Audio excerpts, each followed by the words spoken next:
Il y a vraiment plusieurs affaires qui peuvent détruire un bureau de crédit. Je vais en parler de 3 actuellement, ceux que je vois le plus souvent. Donc, les retards de paiement.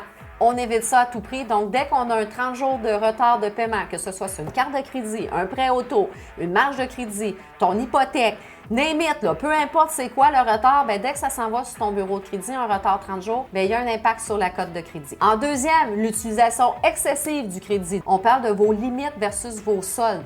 Donc, si toutes les soldes sont à côté sur les limites, on a une carte de crédit de 1 000 ben, on en dépense 1 100 Wouhou! Après ça, on a une marge de crédit à 10 000, bien, tu as 10 500.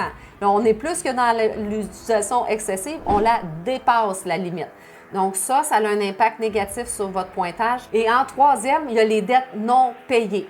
Donc, tout ce qui est des comptes aux pertes qu'on ne s'occupe pas. Donc, on a décidé qu'on ne payait plus notre carte de crédit, on la laisse s'en aller. Ouh, on a un petit compte au neuf, on a une perte, on a un solde. Donc, ça, il faut qu'on le paye. On a un compte de téléphone, ça ne me tente plus, on ne le paye pas. Poup, un compte aux pertes, ça s'en va au bureau de crédit. Donc, toutes ces affaires-là qui s'en vont au bureau de crédit, qui sont des comptes aux pertes, donc qui n'ont pas été payés, ça a un impact négatif sur votre pointage au niveau d'Equifax et de TransUnion, tout dépendant d'où est-ce que le compte a été rapporté. Grosso modo, si tu évites de faire ces 3 pièges-là, ben ton crédit, il devrait s'en sortir.